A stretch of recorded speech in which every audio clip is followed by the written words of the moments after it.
네, 복음은 모든 믿는 자에게 구원을 주는 하나님의 능력입니다. 이 복된 소식, 그리스도 예수의 복음은 믿는 자는 누구든 삶의 모든 문제에서 구원받고 구출됩니다. 중요한 것은 많은 복음보다도 이 복음 하나, 진리 하나, 지식 하나, 명확한 지식과 진리가 중요한 것이죠. 정확하게 믿고 명확하게 분별한다면 우리는 어떤 상황에서든 구원받을 수가 있습니다. 그런데 수많은 사람들을 만나보면 그리스도인들이 이곳저곳 찾아다닙니다. 내가 지금 처한 문제와 질병과 고통들을 해결할 곳이 없는가? 그런데 여러 교회를 다녔는데 해결을 못 받는 것이죠. 그러다 보니까 찾아다닙니다. 그리고 그들을 만나봅니다.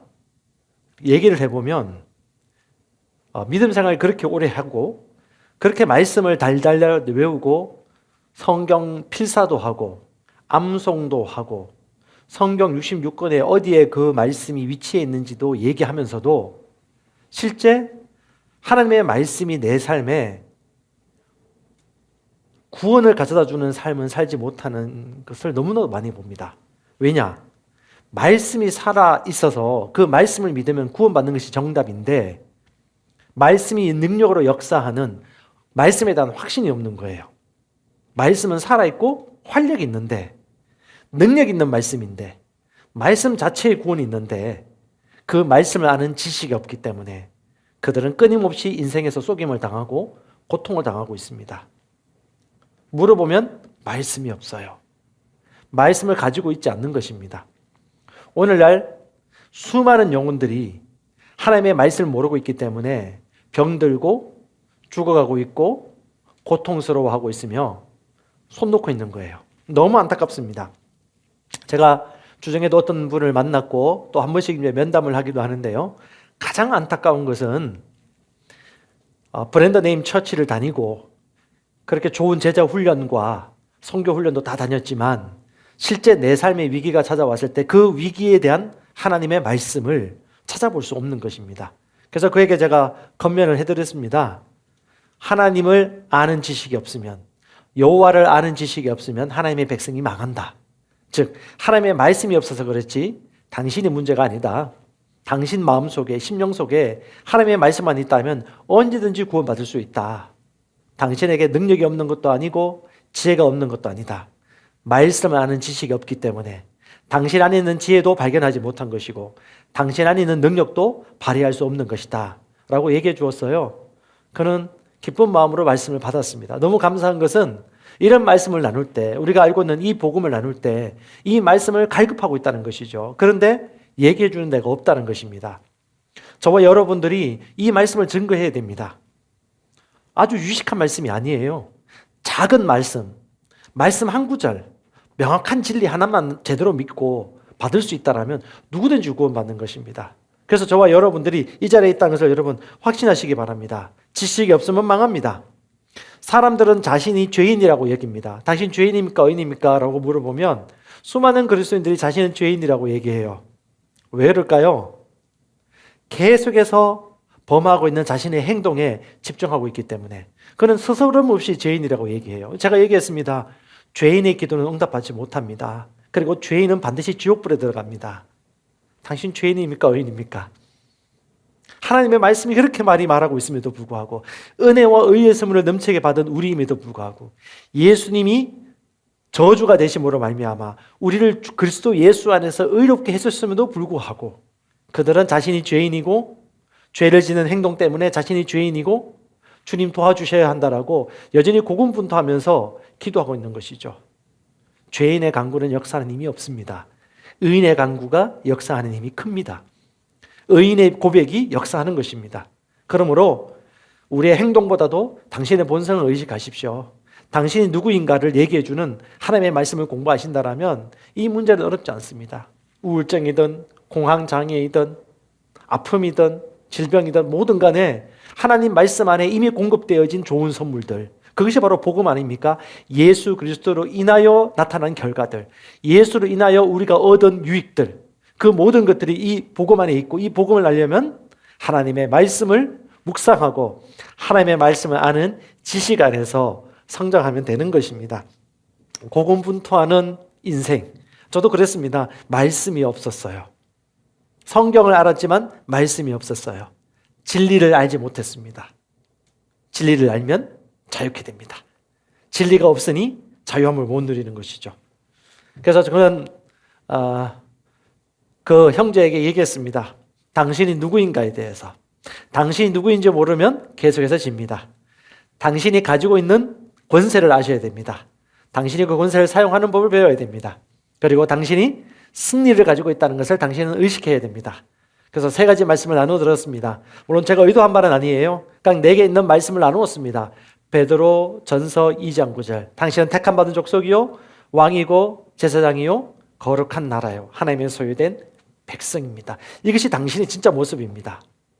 당신은 하나님의 아름다운 덕을 선전하기 위하여 태어난 자입니다. 당신은 보통 사람이 아닙니다.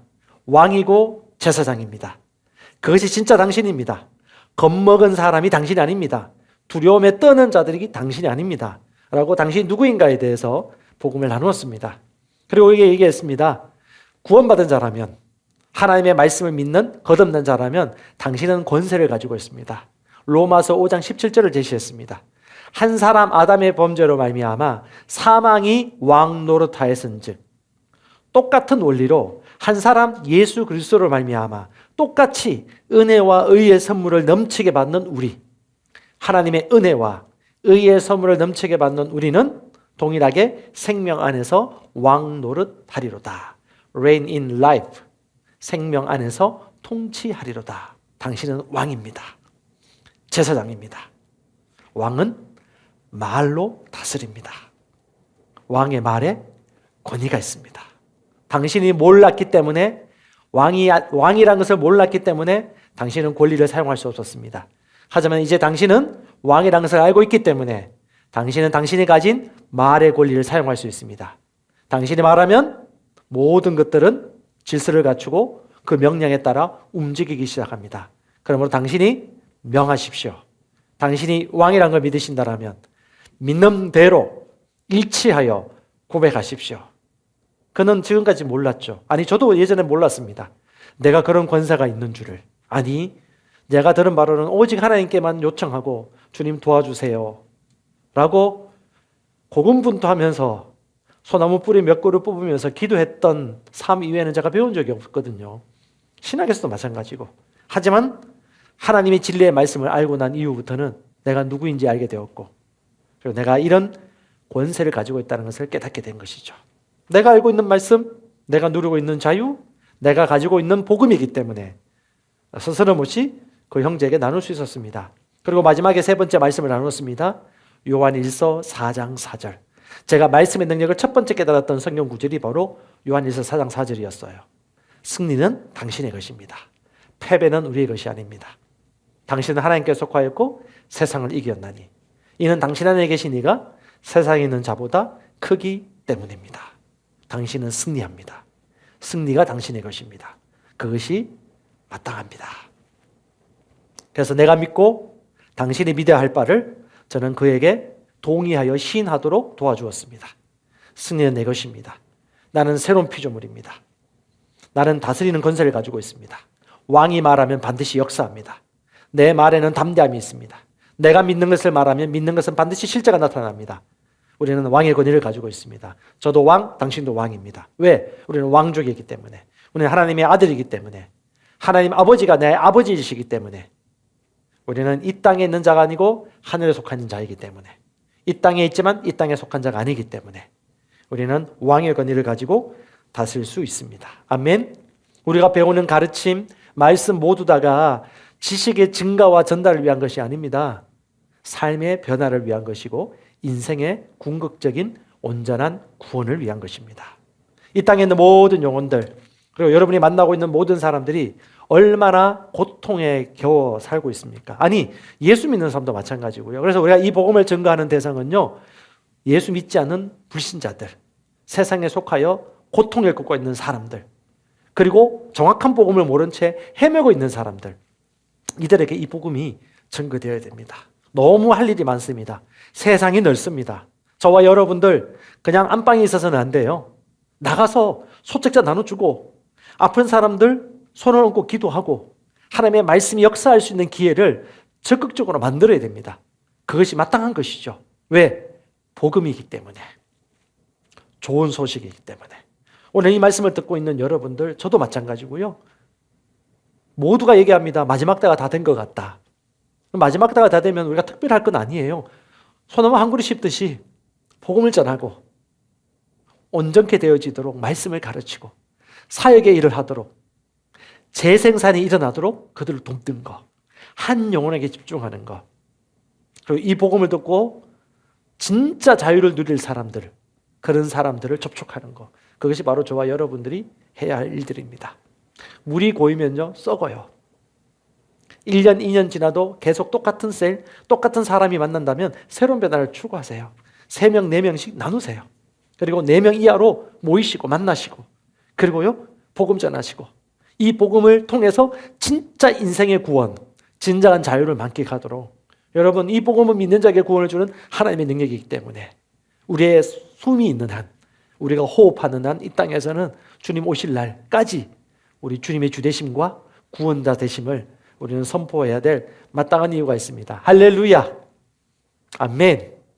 우리에게 이 복음이 있지 않습니까? 이 복음은 능력입니다.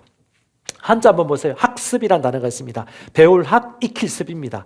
배우는 건 넘어서 익히셔야 돼요. 익히는 것은 실제 삶에서 인식하고 묵상하고 사용되어야 익혀지는 것입니다. 뭔가 하셔야 되는 거예요. 우리가 이 복음을 알 뿐만 아니라 익히는 과정이 필요합니다. 그때 자연스럽게 능숙하게 검을 휘두르듯이 사용될 수 있는 거예요. 탁구 치고 오신 분들은 아실 것입니다. 탁구도 기초가 중요합니다. 테니스도 마찬가지고 골프도 마찬가지죠. 기초 지식과 기초 동작과 폼이 고정된 사람들을 이길 사람은 없어요. 근데 뭐 옆에서 뒤편에서 배운 실력으로 탁구 친다, 정식으로 제대로 된 기초 지식을 가지고 배우는 사람들 절대 당해낼 수 없습니다. 제가 한때 생활체육센터 50대 60대 아주머니들하고 탁구를 한 적이 있는데 두 손 두 발 다 들었습니다. 중요합니다. 기초 교관이 되셔야 돼요. 복음도 기초 복음이 중요합니다. 아니 기본입니다. 기본. 이 복음의 능력, 믿는 자에게 구원을 주는 하나님의 복음, 이 복음의 기초를 여러분 탄탄하게 다시 한번 점검하시고 소책자를 읽으시면서 배우실 수 있기를 바랍니다. 그리스도 예수 안에 있는 내가 누구인지, 그리고 내가 어디까지 믿고 있는지, 믿고 있다면요 구원받죠. 누리고 있다면요 쉽게 나눠줄 수 있는 것이죠. 인생의 복음부터 할 수 없습니다. 애쓸 필요 없습니다. 복음은 하나님이 값없이 선물로 주신 좋은 소식이기 때문에 그것을 발견한 자가 나눠주면 되는 것입니다. 아멘.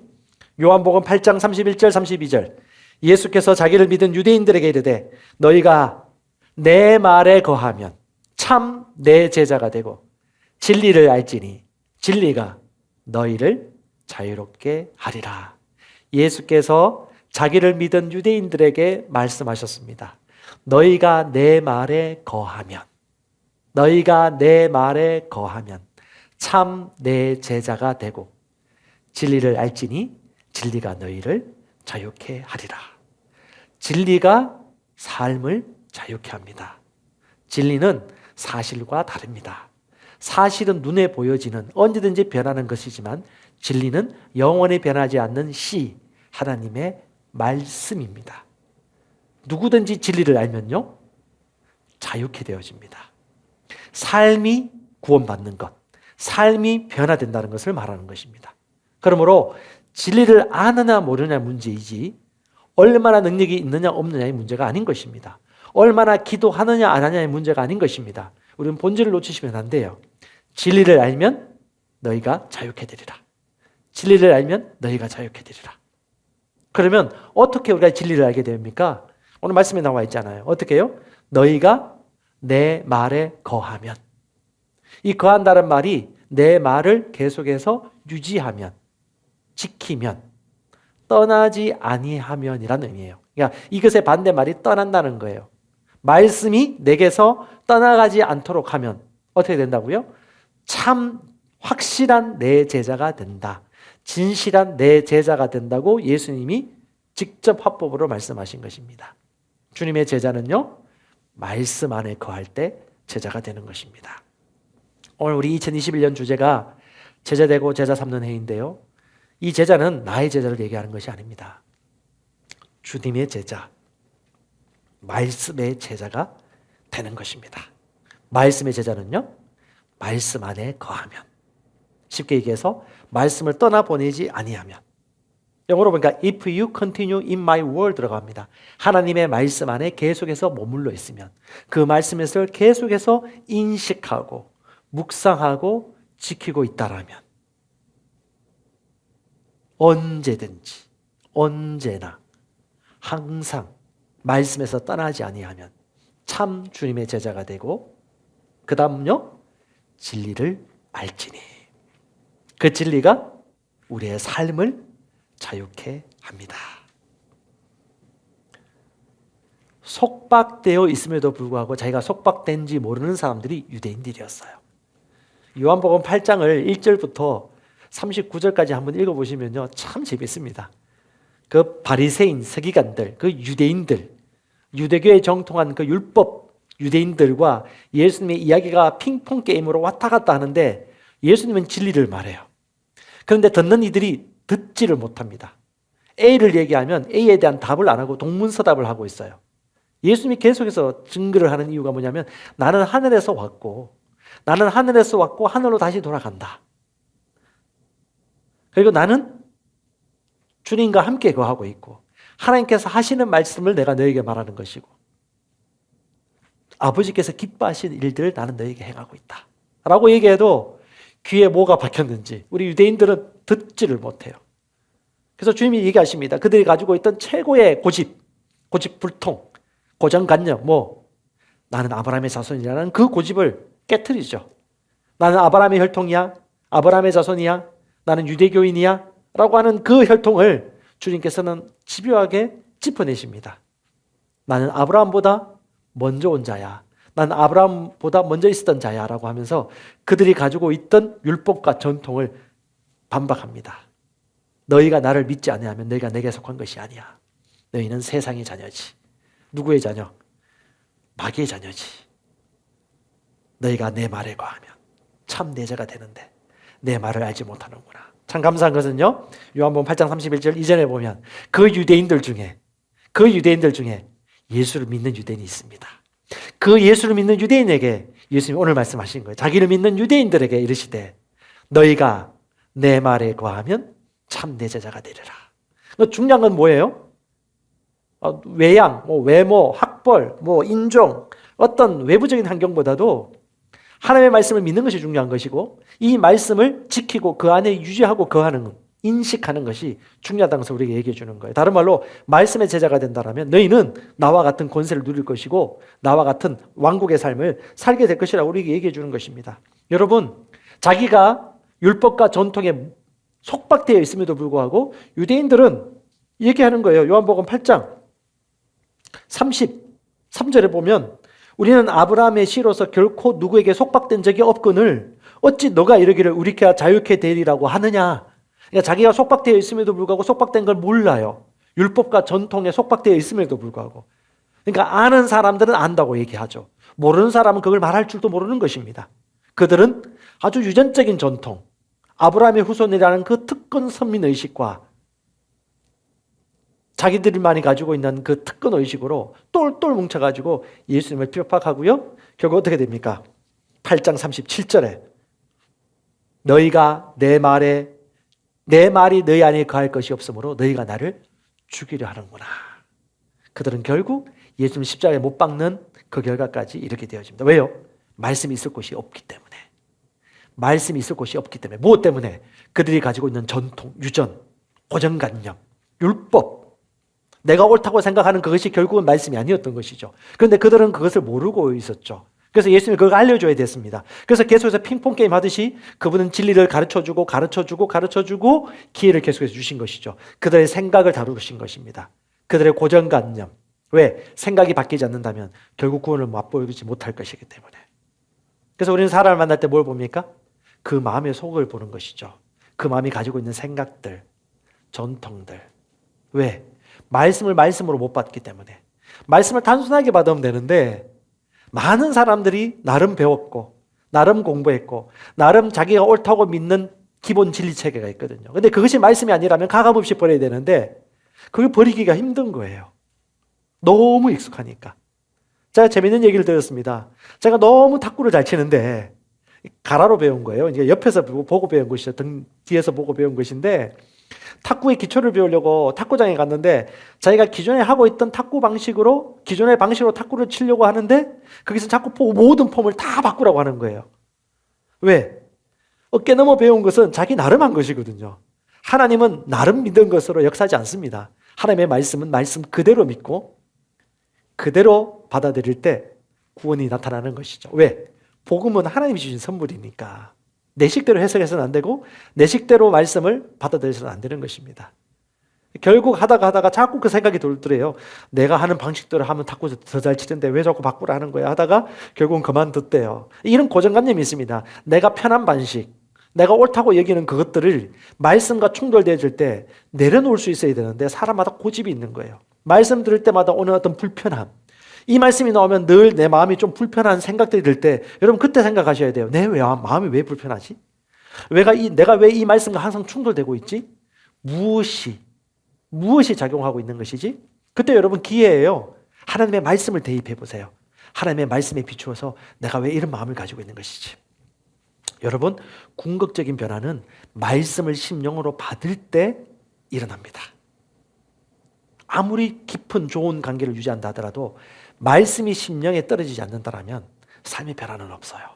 결국은 모든 장애물을 뚫고 말씀이 있는 그대로 우리의 심령에 떨어지도록 하는 것이 관건입니다.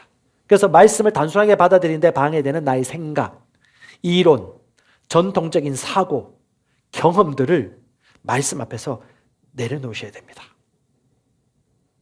주님이 이 땅에 오신 이유는 우리로 생명을 얻게 하고 더 풍성히 얻게 하려 하는 것입니다.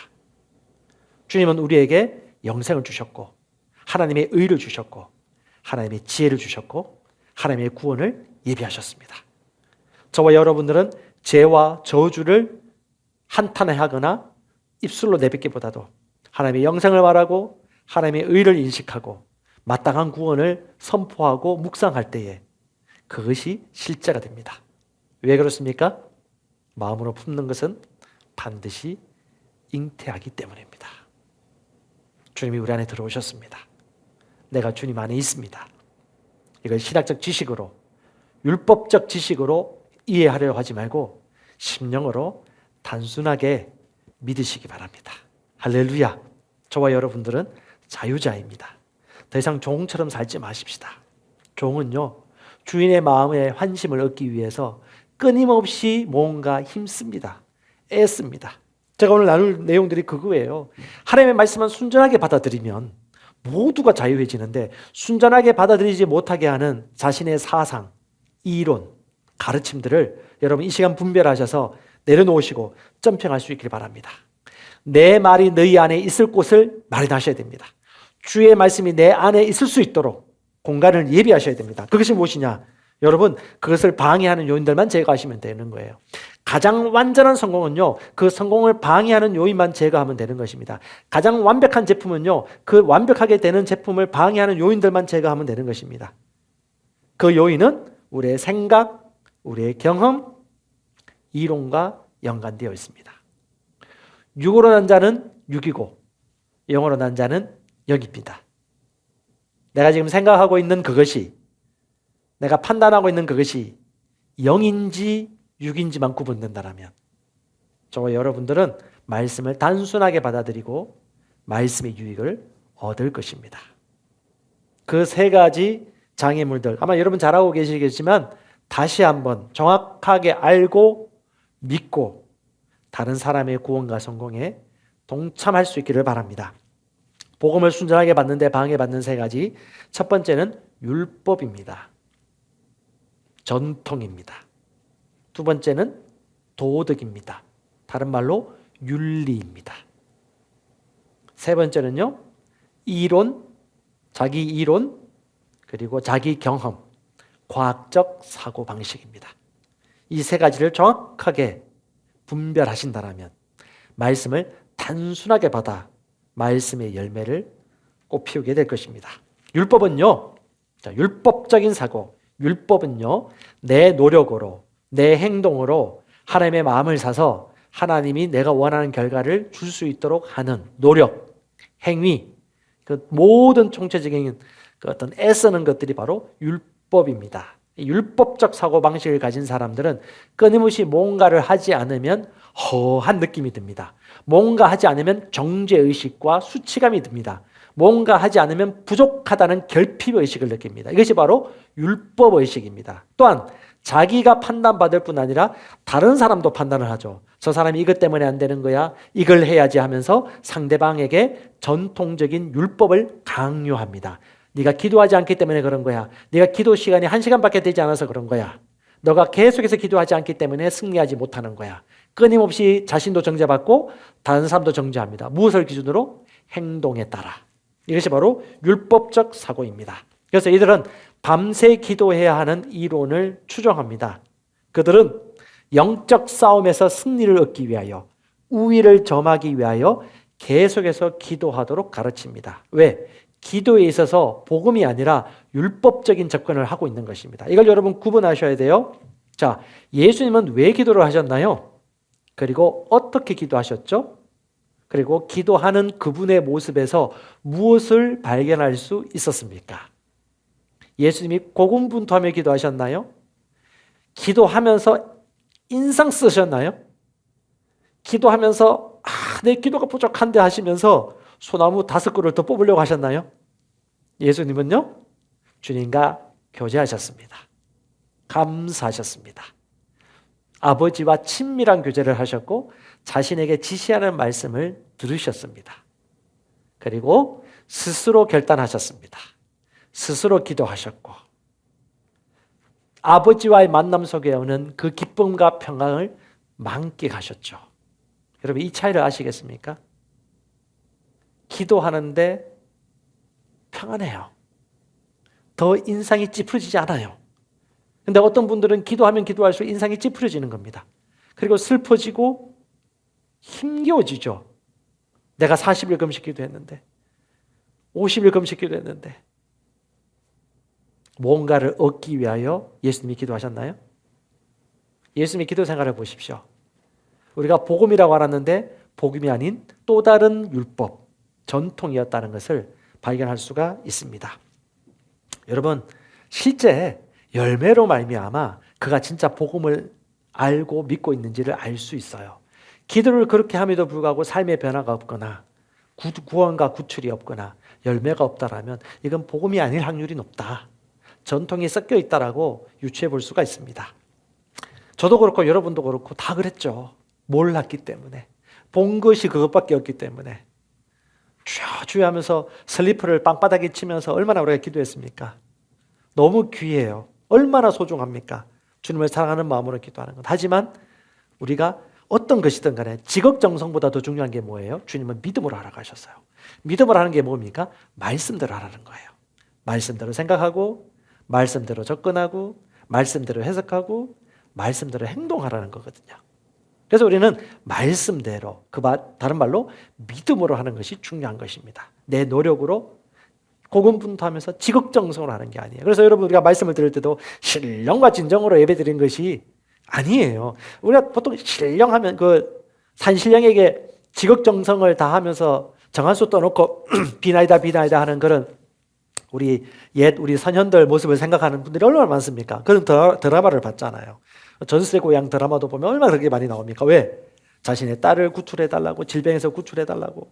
워낙 이런 그 전통적이고 도덕적인 민족 종교 가운데 오는 이런 정보를 받다 보니까 어떻게 하나님께 기도할 때도 구약적인 사고방식. 내가 이렇게 해야지 주님이 응답해 주시지. 내가 이걸 충족시켜줘야지 주님이 인도하시지. 이것이 바로 율법적 사고예요. 여러분, 이걸 구분하셔야 됩니다. 주님 앞에 성실하고 신실하게 주님과 교제하고 교통하는 것과 뭔가를 얻기 위하여 고군분투하는 것은 전혀 다른 문제입니다. 예수님이 어떻게 기도하셨습니까? 마태복음 26장 36절. 예수께서 제자들과 함께 겟셋마네라 하는 곳에 이르러 제자들에게 이르시되 내가 저기 가서 기도할 동안 너희는 여기 앉아 있으라 하시고. 마가복음 1장 35절 또 말합니다. 새벽 아직도 밝기 전 예수께서 일어나 나가 한적한 곳으로 가서 거기서 기도하시더니. 주님은 능력 받으려고 기도한 것이 아니에요. 자신 안에 이미 능력이 있음을 알고 계셨습니다. 그는 아버지와 더 친밀하기를 원하셨습니다. 그가 내 안에 있고 내가 그 안에 있고 그는 사랑의 교제를 나누셨습니다. 그분은 관계하시는 분이셨지 뭔가를 얻고 쟁취하기 위하여 일정한 분량을 채우기 위하여 슬리프를 들고 때리면서 밤새도록 기도하지 않으셨습니다. 이해 가십니까? 신학교 공부를 하면 꼭 이런 분들이 있어요. 영험한 표정을 지으면서 하루에 3시간 이상은 기도하지 않으면 기도했다고 말도 하지 말아라. 이렇게 말하는 분도 있습니다. 근데 이런 이론들이 한두 가지가 아니에요. 여러분 항상 돌아보셔야 돼요. 내가 듣고 있고 내가 지금 동의하고 있는 것이 말씀에 근거한 것인가 아니면 지극정성인가 다릅니다. 자, 계속 보십시다. 누가복음 6장 12절에 이때 예수께서 기도하시러 산으로 가사 밤이 새도록 기도하시고 18장 1절 누가복음 예수께서 그들에게 항상 기도하고 낙심하지 말아야 할 것을 비유로 말씀하여. 자, 주님이 기도하되 밤새도록 기도하고 시시때도록 기도하고 한적한 곳에 가서 기도하는 이 말씀을 볼 때 율법적 사고를 가진 사람들은 이렇게 얘기합니다. 밤새도록 기도해야지. 다른 사람에게 또 강요를 해요. 나는 밤새도록 기도하지 않으면 하나님처럼 살 수 없어. 이거 자체가 뭐예요? 율법적 접근입니다. 여러분, 행동으로 하라 말라 하는 것 자체가 이 뭔가 말씀을 모르는 거예요. 주님은요, 아버지와 교제하기 위해서 스스로 마음을 정했습니다. 그리고 그분과 깊이 있는 교제를 가지면서 너무 행복하셨죠. 인상 쓰면서 기도하지 않으셨습니다. 그런 기쁨 가운데 아버지의 음성을 들었죠. 기도 많이 하시는 분들, 정확하게 제대로 기도하시는 분들 특징이 뭐예요? 인상 쓰지 않아요. 어떻죠? 주의 임재 안에 충만한 기쁨이 있죠. 자유와 평강이 있습니다. 빛이 납니다. 그리고 자유하죠. 아멘. 복음을 아는 자는 고군분투하지 않습니다. 되려고 하지 마시고 애쓰지 마시고 뭔가 쟁취하려고 힘쓰지 마시고 이미 된 것을 보시고 이미 가진 것을 확인하시고 이미 할 수 있는 것을 사용할 수 있기를 바랍니다. 그것이 마땅한 것입니다. 기도 훈련 필요합니다. 기도하는 습관 필요합니다. 하지만 율법적으로 접근하지 마십시오. 그 유익을 말하십시오. 내가 기도하고 있는 것을 간증하십시오. 내가 영어로 기도하고 영 안에서 살아갈 때 이런 유익이 있어서 당신에게도 나누고 싶습니다. 이것은 율법적 접근이 아니에요. 기도하지 않으니까 그런 거야. 기도 몇 시간 해야지 라고 하는 것은 율법적 접근이에요. 여러분 다릅니다. 여러분 우리는 진리로 말미암아 자유케 되었습니다. 진리는 말씀에서 나옵니다.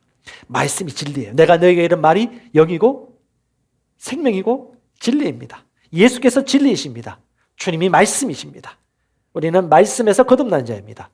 썩지 아니하신 하나님의 말씀에서 태어난 자입니다. 그러므로 우리가 말씀과 연합되었음을 알 때, 말씀과 하나님을 인식할 때에 우리는 온전한 건강을 누리고 더 자유함을 누릴 수가 있습니다. 우리가 만난 사람들에게 이것이 필요한 거예요. 뭐요? 당신이 가지고 있는 모든 불순물들 제거하고 말씀을 있는 그대로 받도록 도와주는 것. 그가 가지고 있는 잘못된 사고와 생각과 이론들을 말씀으로 교정해 주는 작업. 그것이 필요한 것이죠. T.L. 오스본 목사님이 응답받지 못하는 기도 2가지를 얘기하고 있지 않습니까? 하나님이 이미 주신 것을 기도해도 이미 받지 못한다. 왜? 이미 주셨으니까. 주님이 나보고 하라고 하신 것을 아무리 기도해도 우리는 하나님이 해주시지 않으신다. 왜? 우리 보고 하라고 한 것이니까. 그게 다 무슨 말입니까? 여호와를 아는 지식이 없으면 망하는 것입니다. 하나님의 말씀을 아는 지식이 없으면 고군분투하고 패배자의 삶을 사는 거예요. 중요한 것은 어떻게 힘쓰는 것이 아니고 정확하게 믿느냐, 정확하게 복음을 알고 있느냐가 중요한 것이죠. 지금도 용한 곳을 찾아다니는 성도들 혹은 믿는 자들이 있다면 방황을 멈추십시오. 교회에 연결되어져서 지역교회에 연결되어져서 목자와 양의 관계를 유지하시고 그 한 교회에서 2년, 3년 이상 계속하여 훈련받고 책임지는 삶을 살 수 있기를 바랍니다. 진짜 이 생명의 복음 이 믿음의 말씀의 복음을 들은 사람들은 고비가 1년, 2년입니다. 1년, 2년 안에 결판이 다 나요. 이 말씀이 진리고 영이라는 것을 아는 사람들은 계속해서 열매 맺고 성장할 것입니다. 그래서 이것에 확신이 없는 사람들은 1년, 2년 하다가 그 사이에 유혹이나 어려움에 빠집니다. 그때 이 세 가지 생각하세요. 내가 율법이나 도덕이냐? 내 이론과 경험과 판단으로 혹시 판단하고 있지 않는가? 재단하고 있지 않는가? 항상 그때 어디로 돌아가라고요? 말씀으로 돌아가시면 됩니다. 말씀은 뭐라고 말하고 있지? 내가 이 불편한 마음은 말씀에 비추어서 왜 그런 것이지? 라고 다시 한번 원점으로 돌아가 보는 것입니다. 여러분들에게 자유가 임할 것입니다. 진리를 알지니 진리가 너희를 자유케 하리라. 그 진리라는 방법은 무엇이죠? 너희가 내 말에 거하면, 말씀을 떠나보내지 아니하면, 이론과 경험과 지식을 붙잡지 말고 그건 떠나보내고 말씀을 떠나보내지 아니하면, 말씀을 떠나보내지 아니하면 주님의 제자가 되고 진리를 알지니 진리가 우리를 자유케 합니다. 아멘. 여러분, 많은 사람들 중에 특별히 예수의 치유하심을 믿고 신유를 받는 분들이 있습니다. 놀라운 신성한 치유를 받는 분들이 있죠. 근데 중요한 거는 뭐냐면 한 번 치유받는 게 중요한 게 아니에요. 왜냐하면 이후에 또 재발할 수도 있거든요. 재발하지 않기 위해 가장 중요한 게 뭐예요? 영험한 곳을 찾아다녀서 안수받고 기름 부음 받는 것이 중요한 것이 아니라 자기가 왜 이런 질병을 걸릴 수밖에 없었는지에 대한 습관, 생활 태도, 그릇된 이론들을 하나님의 말씀으로 변화시키는 작업이 필요한 거예요. 생각을 새롭게 함으로 변화를 받아야지 재발되지 않고 계속해서 건강하게 주님이 주신 사명들을 이루며 살아갈 수 있는 것입니다. 특별히 암이라든가 골다공증 같은 경우는 순식간에 나타나는 질병이 아니에요.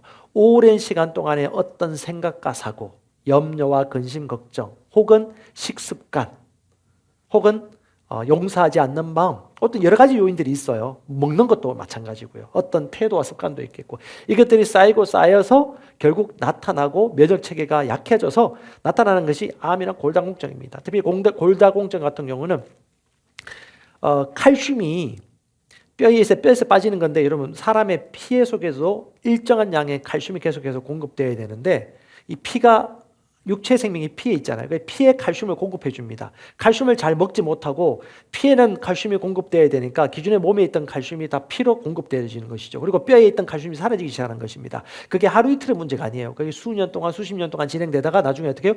골다공증이 나타나는 거죠. 그때는 이미 뼈가 물러지고 약해져 버린 것이죠. 이게 하루 이틀에 나타난 것이 아니라는 것입니다. 그래서 중요한 것이 뭐예요? 여러분, 모든 것은 단번에 일어나지 않아요. 똑같습니다. 한 방, 두 방을 생각하지 마세요. 치유도 마찬가지예요. 하나님의 말씀, 내가 태어난 고향, 말씀에서 태어났기 때문에 하나님의 말씀으로 내 생각을 우직하게 변화시키는 과정을 가지지 않는다면 지속적인 건강을 누릴 수 없기 때문에 지속적으로 말씀을 먹는 과정들이 필요한 것입니다. 흰 밀가루, 흰 쌀, 계란, 우유 이런 것들 계속 먹으면요, 좋지 않은 식습관 때문에 몸이 약해지는 것이죠. 그래서 어떻게 해요? 식습관부터 바뀌라고 보통 영양학자들도 얘기를 하고 있습니다. 그래서 우리가 영혼 몸을 다 다룰 수 있어야 돼요. 말씀 안에서. 우리는 끊임없이 의식해야 됩니다.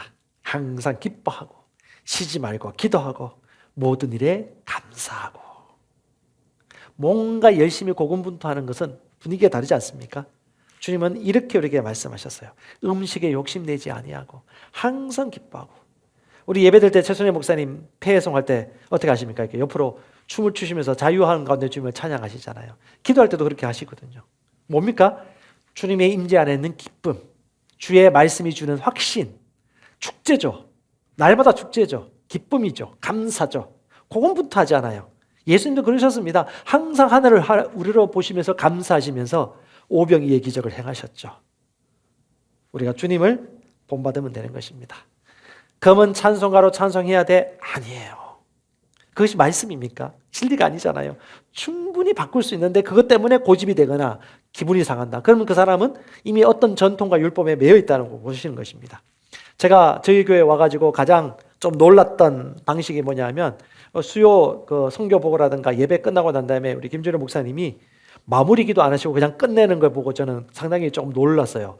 너무 저는 허해 보이는 거예요. 항상 저는 뭐 이런 걸 하면 같이 통성 기도하고 대표 기도하고 마무리했었는데 여기는 그렇지 않은 걸 보고 제가 처음엔 조금 어색했었어요. 근데 그게 뭐 어디서 오는 의식이죠?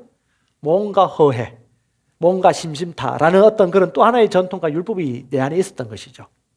그 생각을 하다 보니까 생각난 것이 그 예전에 우리 그 묘소에 가서 추석이나 이때 그 조상에게 제사 지낸다고 하면서 이제 부모님하고 가면은 어머니가 항상 그 얘기 하셨어요.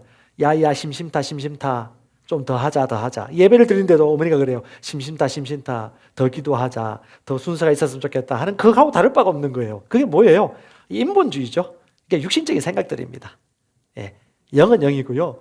육은 육입니다. 그러니까 하나님의 말씀이 아닌 모든 것에 대해서는 여러분들이 양보할 수 있고 내려놓을 수 있는 여유를 가질 수 있길 바랍니다. 제가 아는 집사님이 그 얘기 하시더라고요. 이분 똑똑하신 분입니다. 자기는 그렇게 완벽주의행이고 그렇게 열심히 공부하고 철두철미한 사람인데 나 같은 사람도 이렇게 노력해도 안 됐는데 다른 사람도 어떡하라고요 하면서 한번 얘기했던 적이 있어요. 예, 율법적으로 접근했던 것이죠. 노력하면 된다. 근데 나만큼 노력했는데 안 됐잖아. 나만큼 고백기도 했는데 안 됐잖아. 그분에게 우리 얘기해 주죠. 말씀을 심령으로 받는 것에 대해서 아직 몰라서 그렇습니다. 말씀을 단순하게 받으면 이미 당신은 치유를 가지고 있습니다. 이미 당신은 의롭습니다.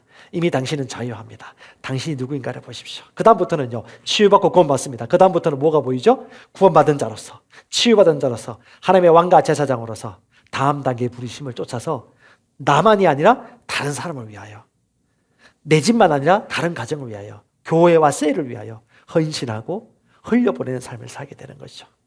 물이 고이면 썩지만 흘려보내면 강이 되는 것입니다. 아멘. 우리 인생이 바로 이런 인생입니다.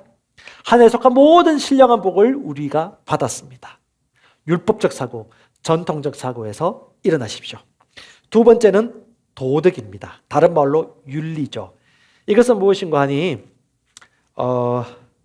자신의 도덕적 판단, 자신의 도덕적 기준에 따라 모든 것을 구분하는 거예요. 그러니까 이런 분들의 특징이 뭐냐면 하나님 보시는 것보다 자기를 좀 약하고 작게 여깁니다. 감히 내가 뭘 할 수 있겠습니까?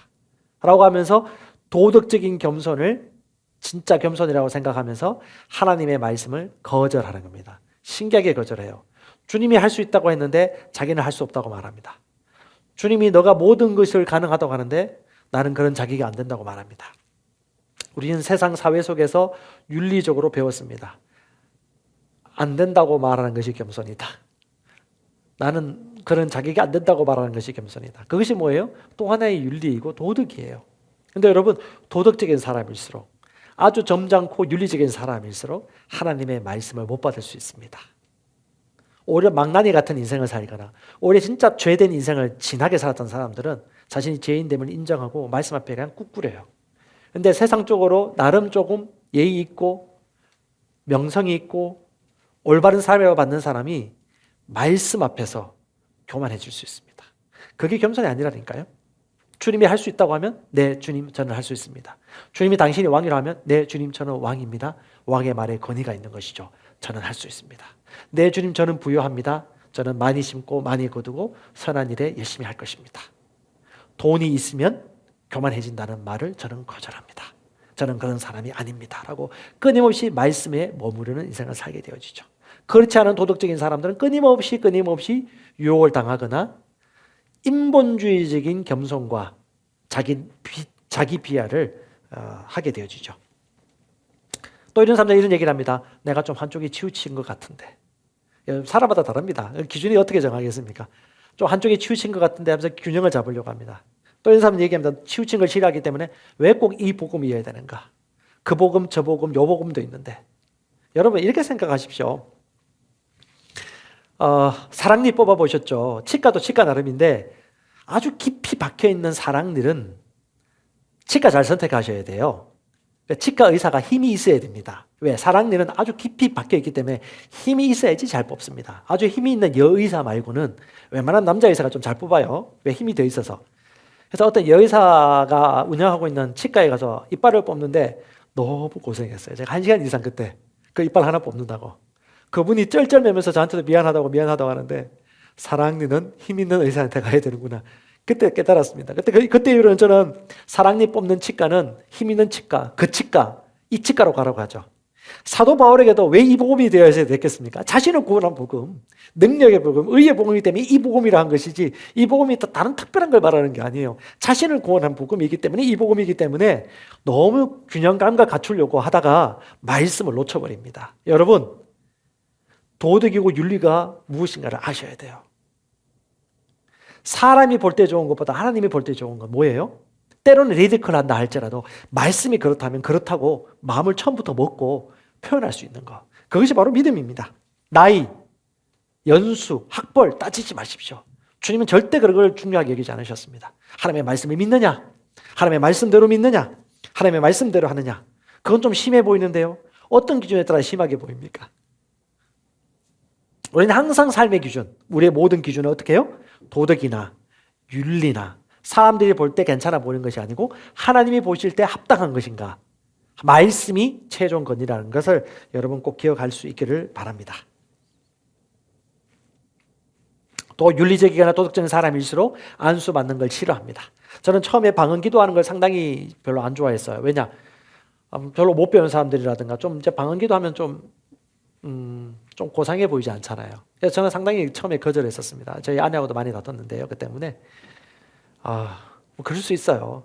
그래서 좀 고상한 사람들 앞에 서면 방언 기도도 좀 고상하게 할 필요 있습니다. 왜? 충격을 받으니까. 고상하게 이렇게 부드럽게. 그래서 방언 기도도 여러분 말씀 안에서 얼마든지 부드럽게도 좀 할 수 있습니다. 물론 큰 소리를 하긴 해야 되겠지만요.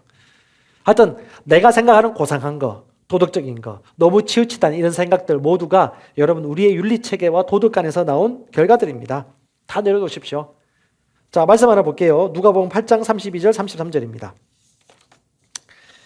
귀신들이 그 돼지에게로 들어가게 허락하심을 간구하니 이에 허락하시니 귀신들이 그 사람에게서 나와 돼지에게로 들어가니 그때가 비탈로 내리다라 호수에 들어가 몰사하거늘. 자, 아주 윤리적이고 도덕적인 사람들은 갑자기 이렇게 얘기합니다. 이 돼지들이 무슨 죄라고? 왜 돼지들 죽게 만드냐고? 그냥 귀신 안 들어가고 혼자 죽게 만들면 되지. 떠나가게 만들면 되지. 왜 이렇게 하냐고? 귀신을 긍휼히 귀신 아니죠. 돼지를 긍휼하게 여깁니다. 또 어떤 분들은 무화과나무가 저주를 받고 말라지는 걸 보며 무화과나무가 무슨 잘못이 있다고, 추수 맺을 때가 안 되어서 열매가 맺지 못한 것인데 왜 예수님은 무화과나무를 저주하냐고.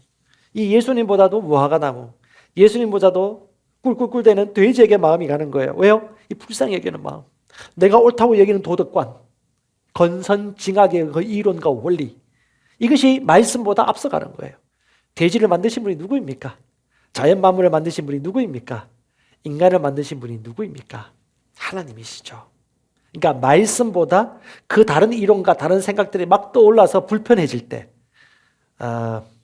공통된 것이 마음이 불편해져요. 이 마음이 좀 불편해져요. 어떤 말씀 들을 때 어떤 단어를 얘기하면, 목사님이 꼭 이런 단어를 얘기하면 마음이 불편해지는 이유는 뭘까요? 여러분, 절대 불편하시면 안 돼요. 이 불편하면 내가 다룰 것이 있는 것이 상대방이 다룰 게 아니에요. 내가 상처받거나 내가 마음이 불편하거나 막 쪼그라들고 힘들면 그때는 말씀으로 돌아가세요. 왜 그렇죠, 주님? 내가 어떤 말씀을 봐야 되는 것이죠? 어디서 저한테 마음이 불편한 것이죠? 다시 돌아볼 수 있기 바랍니다. 다시 말합니다. 다른 사람 보지 마시고 나를 보시면 돼요. 내가 누구인가를 의식하십시오.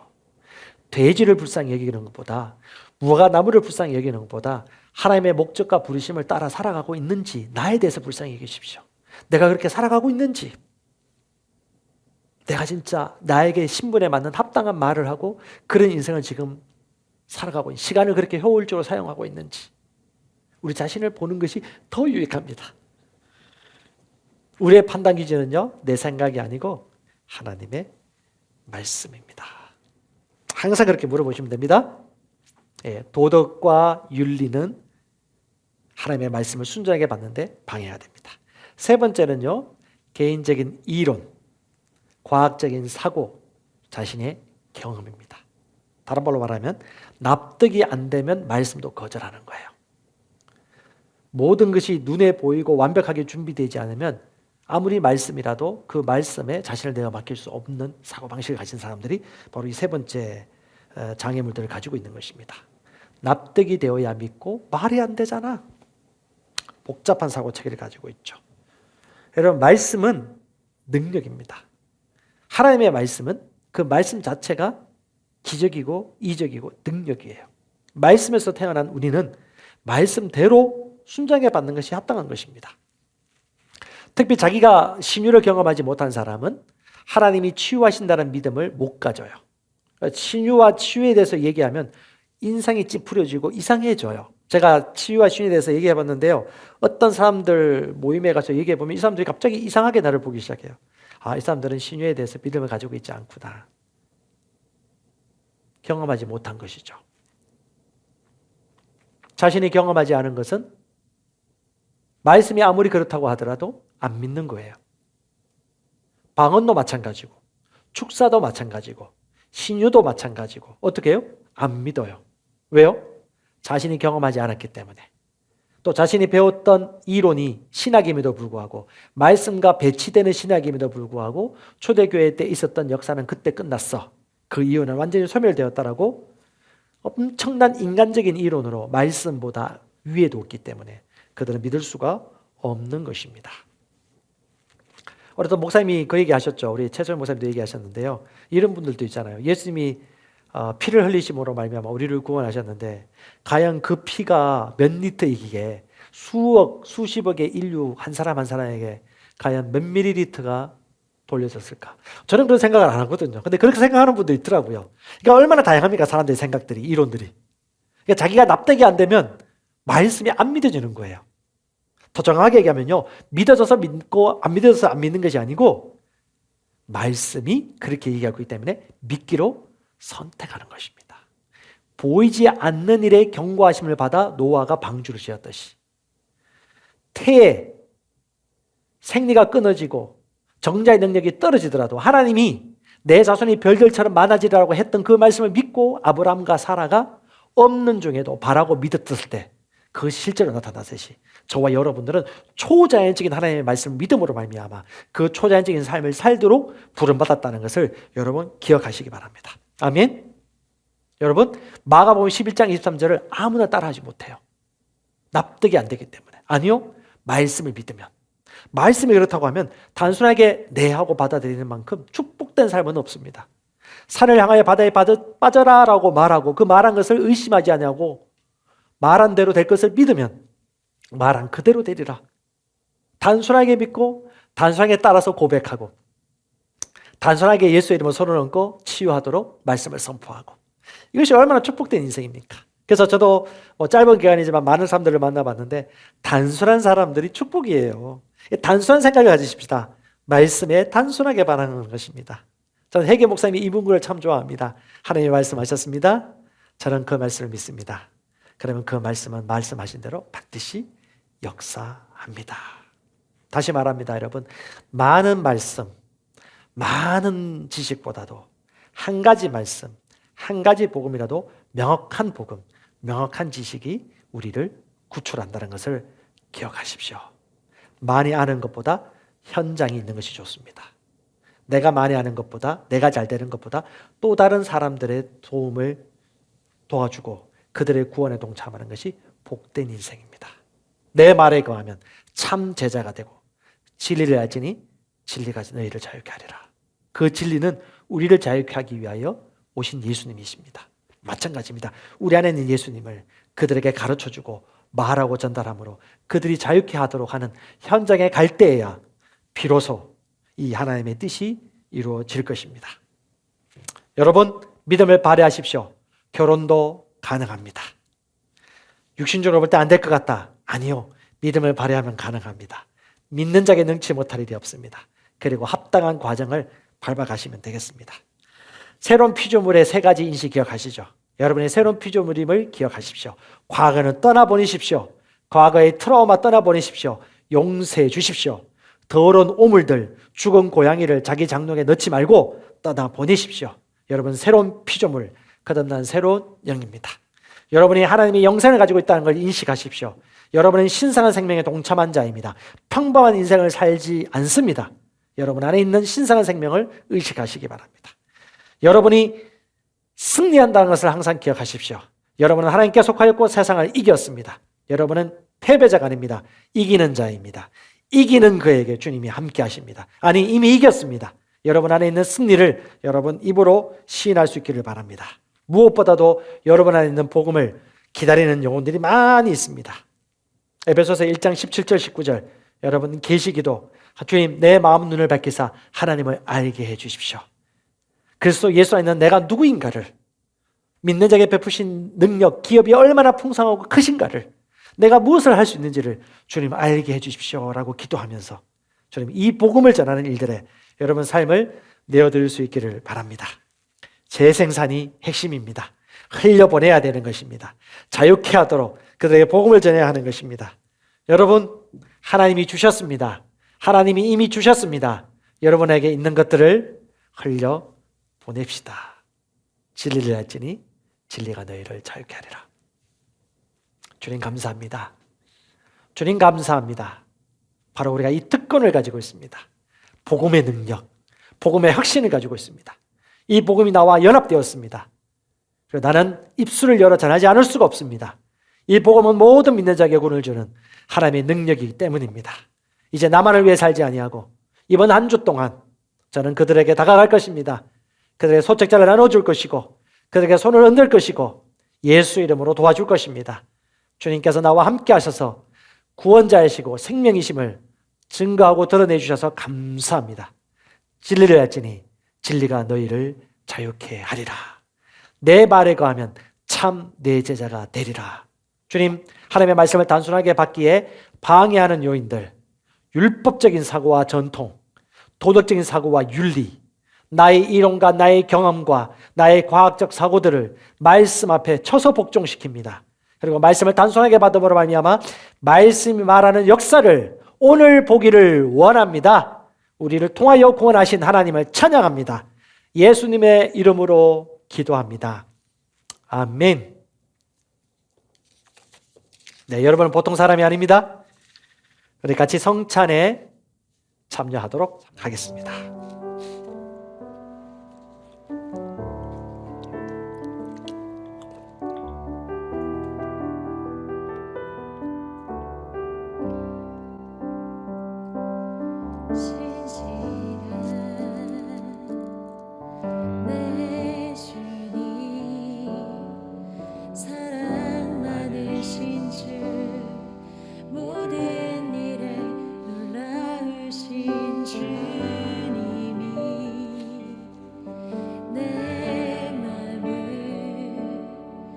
가득 채우시네 내 노래 듣기 원하시네 주 나를 위하시네 주 나를 위하시네 약할 때 날 절대로 버리지 않으시네 주 이 땅에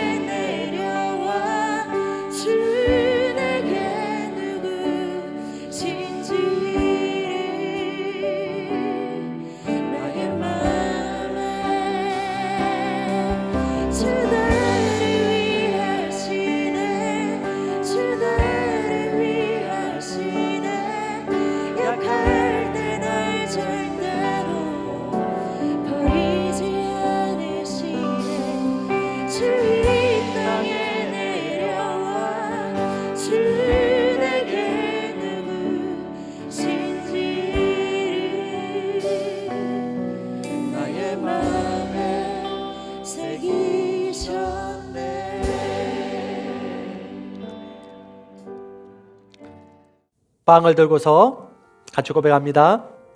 아버지, 주님이 채찍에 맞음으로 내가 나음을 받았다고 하는 주님의 말씀을 나는 믿습니다. 나를 위해 부서진 주님의 몸을 통하여 내 몸은 치유를 받습니다. 주님의 부서진 몸을 나타내는 이 빵을 통하여 바로 지금 나는 치유를 받습니다. 나는 더 이상 약하거나 아프거나 일찍 죽지 않을 것입니다. 나는 강건하게 좋은 인생을 살 것입니다. 나는 하나님의 역사를 선포할 것입니다. 바로 지금 예수 이름으로 나는 나 자신을 살펴보고 말합니다. 주님이 채찍에 맞음으로 내가 치유받았음을 나는 믿습니다. 지금 예수 이름으로 우리는 이 빵이 그리스도의 몸을 나타내도록 구별합니다. 예수 이름으로 이 빵을 받음으로써 예수 이름으로 우리는 치유를 받습니다. 아멘.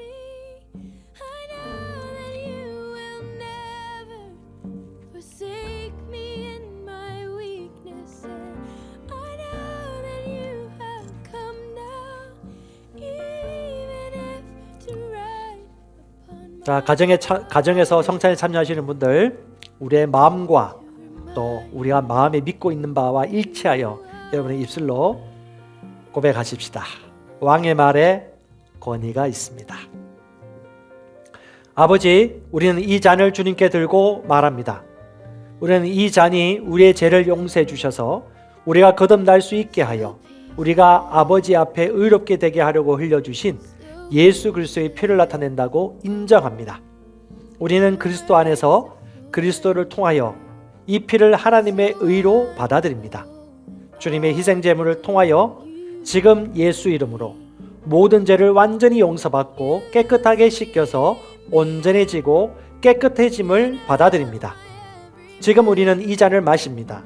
우리와 아버지 사이에는 아무것도 없으며 우리는 다시 처음 거듭난 것처럼 절대적으로 깨끗하며 온전합니다. 지금 예수 그리스도의 이름으로 우리는 용서함과 깨끗함을 받아들입니다. 예수 이름으로 우리는 주님과 완전히 하나입니다. 아멘.